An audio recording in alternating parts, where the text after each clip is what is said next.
નમસ્તે મિત્રો, આપનું સ્વાગત છે યુટ્યુબ ચેનલ ગ્લીમ ઓફ ગોડમાં. આપણે શ્રીમદ ભાગવતમાં આગળ વધી રહ્યા છે. ગઈકાલે આપણે જોયું હતું અજામિલનું ઉપાખ્યાન.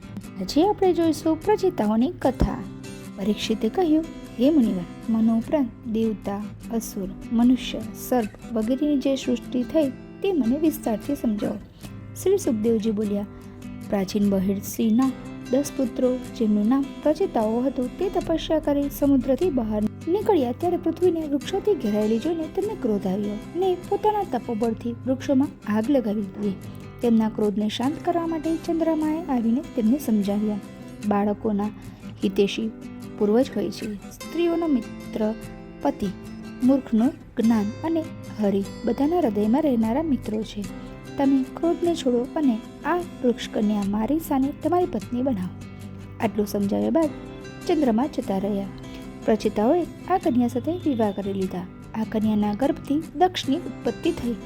દક્ષે બ્રહ્માજીની આજ્ઞાથી સૌ પ્રથમ પહેલા મનથી દેવતા, અસુર, મનુષ્ય વગેરે બનાવ્યા. પણ જ્યારે સૃષ્ટિ વધી નહીં ત્યારે એ વિંધ્યાચલ પર્વત સમીપ અધમર્ષણ તીર્થમાં તપ કરવા લાગ્યા.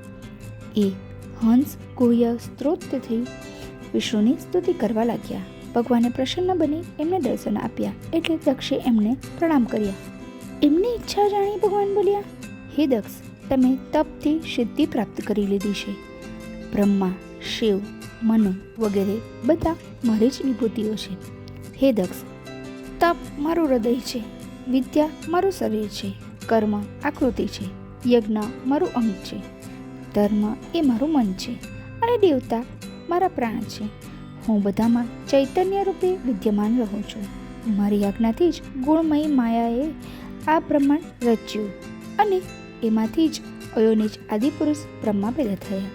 હે દક્ષ, તમે પંચજન પ્રજાપતિની પુત્રી અસિકની સાથે વિવાહ કરો. તેની સાથે ગૃહસ્થ ધર્મ પાળતા સહવાસ કરો. એનાથી તમે ઘણા સંતાન થશે. હવેથી સમસ્ત પ્રજા મૈથુન દ્વારા જ ઉત્પન્ન થશે.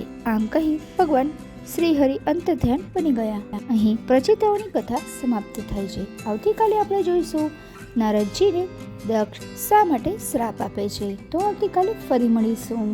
આવા એક પણ વિડીયો મિસ ન કરવા હોય તો મારી ચેનલને સબસ્ક્રાઈબ કરી બેલ આઇકોન અવશ્ય પ્રેસ કરજો, જેનાથી તમે એક પણ વિડીયો મિસ નહીં કરો. મારા વિડીયોને લાઈક કરજો, શેર કરજો કે જેથી શ્રીમદ ભાગવતનું દરેક વ્યક્તિને જ્ઞાન મળતું રહે. આવજો. આપ સૌને મારા જય શ્રી કૃષ્ણ.